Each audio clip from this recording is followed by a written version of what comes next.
Something that's really severely underrated is having really big goals. And in sales, a lot of the time people will set goals that, hey, I want to produce 10% or 20% more, and companies will do the same thing, and individuals in general will just do that. Hey, I just want to lose 5 pounds or whatever it may be this year. And what happens is when you have a goal like that, the problem is that it's realistic in your mind, and you can actually come up and kind of visualize and have a rough idea of how you're going to make that happen, right? So in sales, it's like, yeah, I'm just going to call 5 more people a day. That's all it's going to take. Or I'm just going to do this a little bit more, that a little bit more, whatever it may be, right? So it's just not that much of a reach. And so what happens is a lot of time people don't end up really going out there and doing anything. It doesn't really excite them, and they keep doing the same thing. And in turn, they don't end up hitting their goals because there wasn't that big of a reach. They didn't really push themselves. So what you want to do is you want to set yourself a goal that's really big. So double it or 3x it or 10x or whatever you want to do.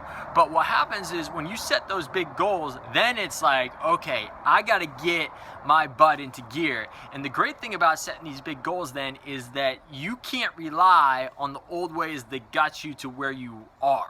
Right? Because if you just keep doing those same things over and over again, doing a little bit more, you're not going to get those huge exponential, really big results. But when you go for those big goals, you're forced to figure out new ways, new systems, and come up with new skills, and it gets you out of stagnation, right?